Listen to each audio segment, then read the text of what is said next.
Hello guys, Lego123 here, this time doing another Lego Ninjago Summer 2015 set review. This time, as you can see, it's on set 70737. This is Titan Mech Battle.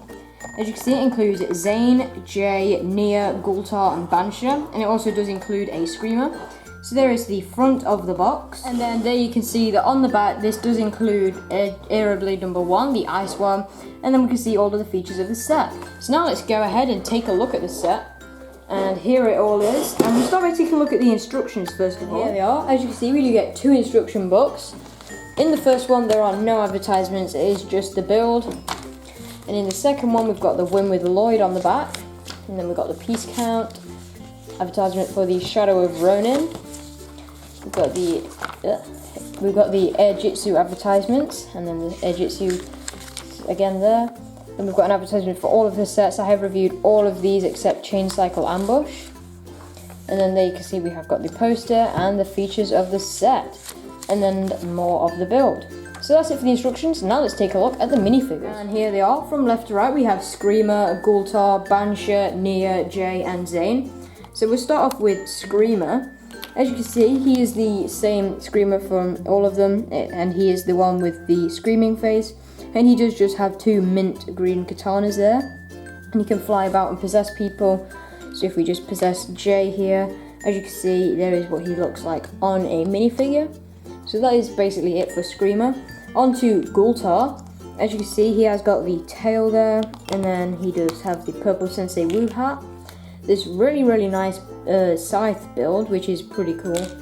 And then he's got the Techno Robe bandana piece in the new navy blue. And then there you can see his torso and face detailing, and then obviously he has the tail. And then there you can see his back detailing and back detail to the head.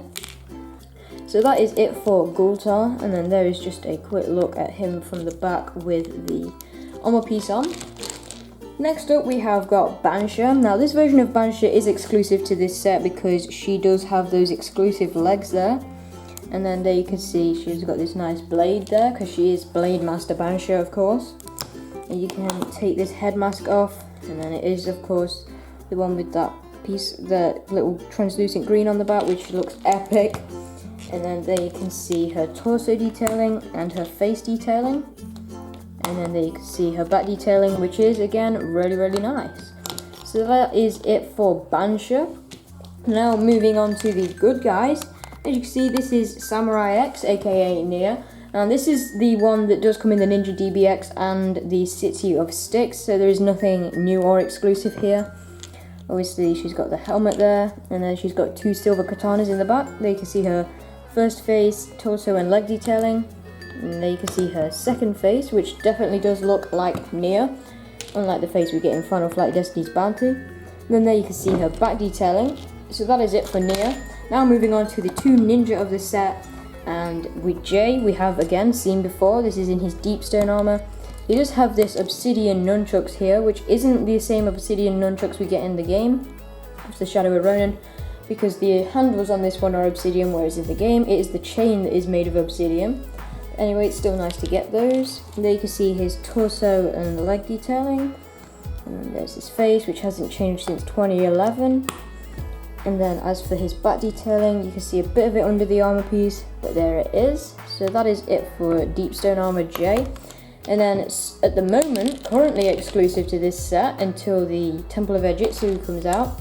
Here we have got Deep Stone Armor Zane. There you can see his leg detailing and torso detailing. And of course the head mask with the white molded into it. And then you can see he's still got the same titanium face from the first wave. And there's the second face, and there's a look at that under the ninja mask, which looks pretty cool. And then they can see his back detailing. So that is it for the minifigures of the Titan Mech Battle. Now we can take a look at the actual set itself. We should start by taking a look at the 2 parts of the set that are from the Samurai X cave. And as you can see, the first one is this little weapon defense station for Nia and Jay to use when facing off the Mech-enstein. And then as you can see, you can move it up and down, but it doesn't go side to side, so it is fixed in one position, and you kind of have to wait for the Mech-enstein to be in the right spot. It does have a sticker up here with a little target on, and then on the back there you can see it is facing the Mech-enstein and ready to shoot it. And then in this crate we've got a ton of string in there, and then that is attached onto the harpoon piece, which is one of these newer ones with the little bits molded in on the end. And then obviously what you do is you whack that, and then because it is a spring-loaded missile, you will not lose it, however, because it is attached to the string. And then once you've launched this out, you can just put it back in, or you can wrap it around the Mech-enstein and then have your battles play out in different ways of having either Zane defeat the Mech-enstein or the other ninja, and Nia defeat it by just getting it tangled up in this string. And then when you're done with that, you can just pack the string back in there. And then it was on a nice little sandy surface, because as you know, the Samurai X cave in one of the episodes, you can kind of see it in just alone in a desert. And yeah, that's a nice little build. Definitely one of my favourite parts of this set. And then here is the actual entrance to the cave, and it's just a small little mini build, but it definitely does look good and gets across the point. We do have Zane's Aeroblade in this, which is the white one there. So when Zane is not fighting in the mech, you can give him his Aeroblade, and he can use that to fight off the ghosts. He does look really, really good with that. And then there's a sticker here which kind of looks like scratched up mirror. You can see we've got little bits coming off the top of the cave, and then there's a little control panel in there. And yeah, so obviously you can kind of imagine this spanning out for miles just down underground, because obviously Nia does build the Final Fight Destiny's bounty in this cave and all of her other stuff like the Ninja DBX. So this is one big cave, and then you have a little wrench in there, and you can close it up to keep this compact or open it all the way out like so. So that's it for the Samurai X cave parts of the set. Now let's take a look at the two mechs. The first mech we will look at, it will be Zane's Titan mech. Now I'm just going to say straight away, I'm not a big fan of this mech. The Mech-enstein is probably the part of this set for me that makes it a fairly good set. The Mech-enstein is really the only thing I do like about this, other than the cave and the minifigures. So this is Zane's mech, and we'll start by taking a look down here at the feet. As you can see, they are on ball joints. You can't really move them that far back, but they can go forward a fair bit. And because there is no knee articulation in the legs, the only real walking positions you can get is kind of making it look a bit like that, which doesn't really look that much like a walking position. And you can move these flaps out a bit there, and they've got a sticker on both of them, and then there is a sticker in the side there. And you can move the legs as well because they are on ratchet joints, and you can move them quite a lot because of the ratchet joints. But again, you can't really get very fluent walking positions because there are no knees, and the legs kind of just look like big chunky blocks. As you can see there is a sticker at the top though, and a sticker there which adds some detail to them. Overall, the bottom of this I'm not really a big fan of, and the top isn't really that much better in my opinion, and you will see why in just a minute. As you can see, you can rotate this around, which is a good thing, so you can get it in some nice fighting positions, so like that. You can see we've got this blade on the arm, and you've got the hands there, and then the other one, the blade is in the shoulder, so that is in the elbow. So that's a nice little surprise. So if the Mech-enstein gets into his elbow and gets past, he can just slash it with his own elbow. And then again, the hand there. The shurikens, I do like that they are on there because it gives Zane a weapon to have, so he can just get out of this, grab the shurikens, maybe grab his Aeroblade and start fighting the ghosts. But I don't see what all this gold is doing on it. It really kind of clashes with the color scheme, especially the golden bucket handles. They are just really random. If they were silver bucket handles or any other color bucket handles, I think this would look good, but gold doesn't really fit with this kind of black, grey and white design of a mech. But other than that, it's okay. You can move this out here so that you have got a space to sit Zane in this, so he does just sit right in there. Once you move this top head piece out of the way, you can sit or stand him in there, and then close that up. There's a sticker there that says Zane 2.0 and then another sticker there. You do get 2 stud shooters on this, which can shoot at the Mech-enstein. And I just lost one of the studs there, but still you get the idea. You got these spinner crowns around here, which add some bulk to the arms, and they can spin around a lot. You've got this random shoulder armor that's on a ball joint there. That doesn't really look that good in my opinion. I think this would have definitely looked better without that. As you can see, they've got blue translucent pieces on the back. And then on the very back of this, there you can see the back of the mech is pretty plain, but it still looks good. And then the random golden bucket handles again. And then we've got the sword up here. And the head looks kind of weird in my opinion. I'm not really sure what is going on with this head up here. And you can see we've got Zane's symbol on that. And then Zane's little letter there.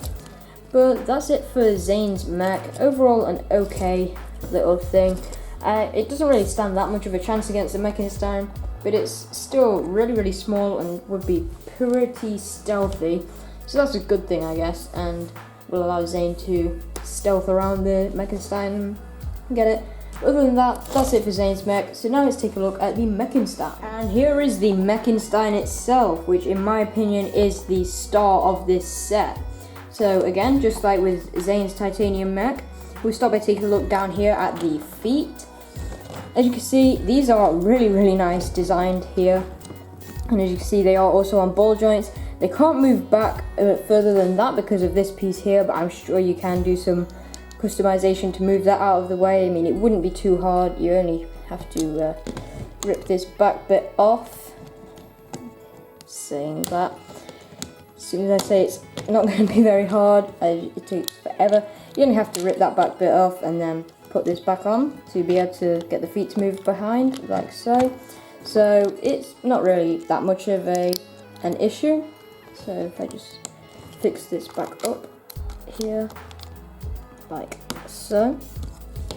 And the front, as you can see, really nice, and you can see kind of the ghostly design on them.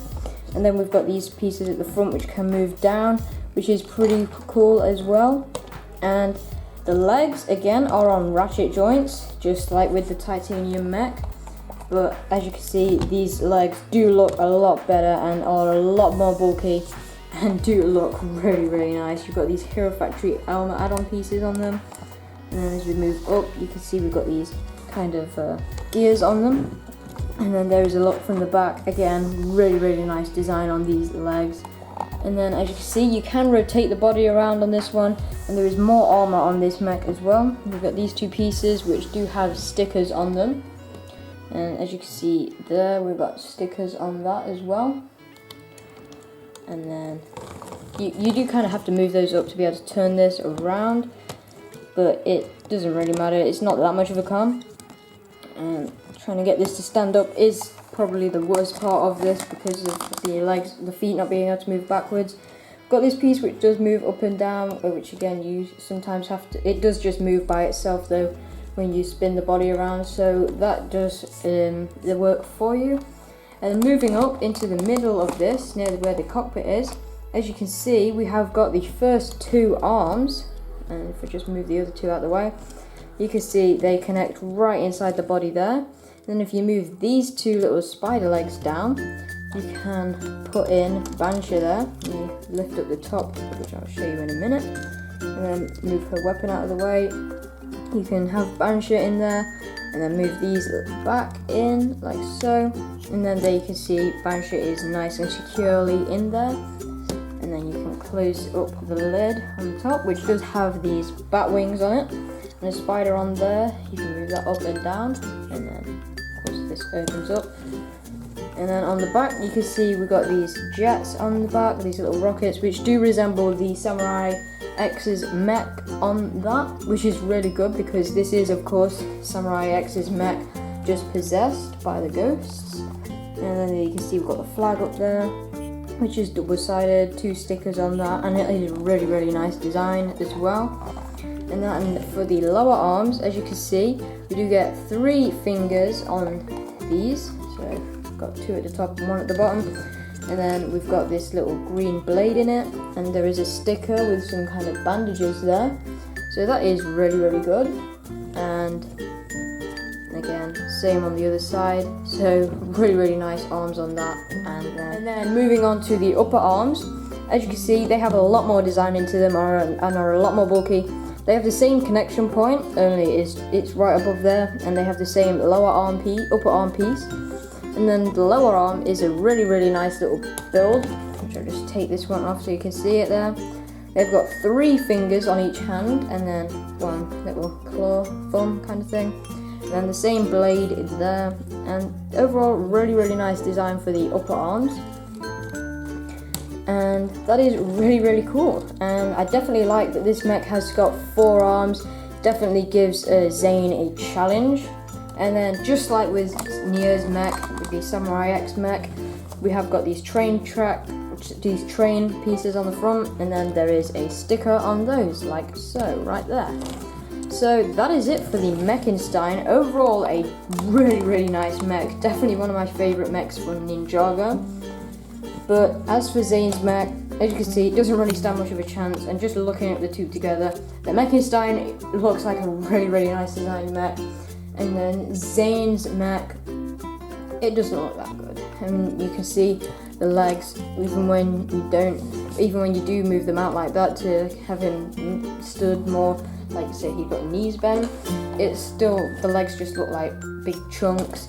And yes, the Mech-ensteins don't have knees, but the way they're designed, it doesn't look like they're just long sticks and chunks. Overall, an okay set. I do recommend it, but I think some people will definitely like Zane's mech, others probably won't. But overall, this set has got a lot to offer. I mean, you get a nice starting point for the bad guys, a nice starting point for the good guys. You get some great minifigures like Jay, Ghoultar, Nia from the Samurai X form. You get a Skreemer, you get Bansha, you get Zane, which are all really good minifigures to get. Some of them, of which you can get in other sets. In fact, every minifigure in here you can. But this is a great set to get a start in for, because you do also get an Aeroblade, and it has got a lot to offer. So that's about it for this set. Overall rating, I'm going to give this set an 8.5. So that's about it for this review. So please like, comment, subscribe, and I'll see you again very soon. Bye.